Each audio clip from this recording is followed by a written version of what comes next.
இந்த 2026 தேர்தல் வந்து சுமார் ஒரு 6 மாசத்துக்கு முன்னாடியே சூடு பிடிக்க ஆரம்பிச்சுருச்சு அப்டின்னே சொல்லலாம். 6 மாசமா? விஜய் எப்ப கட்சி ஆரம்பிச்சாரோ அப்ப தான் சூடு பிடிக்க ஆரம்பிச்சிச்சு.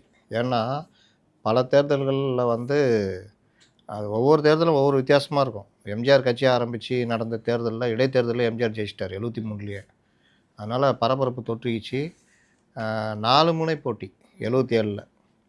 எம்ஜிஆர், மார்க்சிஸ்ட் கம்யூனிஸ்ட் கட்சி, இந்திரா காங்கிரஸ், இந்திய கம்யூனிஸ்ட் கட்சி, இவங்க ஜனதா கட்சி, திமுக. இப்படி 4 முனை போட்டி.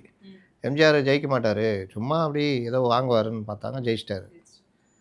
80ல் வந்து ஸ்தாபன காங்கிரஸ் எல்லாம் இணைஞ்சிட்டாங்க. காங்கிரஸ் திமுக கூட்டணி பாதிக்கு பாதி, திமுக பாதி, இது அதாவது 2ஆக பிரிச்சுக்கிட்டாங்க. அப்போ ஜெயிக்கவே முடியாது, தனி பெரும்பான்மையே வராது எந்த கட்சிக்கும். கூட்டணி ஆட்சி தான் அப்படின்றது உறுதியான தேர்தல்னால் அந்த தேர்தல் தான். ஆனால் அவங்க 55% இருந்தாங்க.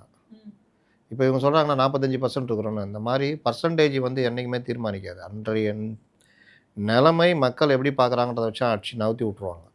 55% திமுக காங்கிரஸ் கூட்டணி. அப்போ காங்கிரஸ் தான் அதிக பர்சன்டேஜ், 32 வரைக்கும்.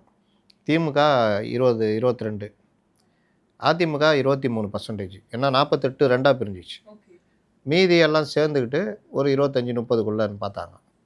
ஆனால் தேர்தல் முடிவு 55% தான் ஜெயிக்கணும். ஆனால் எல்லாம் எம்ஜிஆருக்கு வந்து எம்ஜிஆர் ஒரு 35, 40% வந்து அவர் மீண்டும் ஆட்சி பிடிக்கிறார்.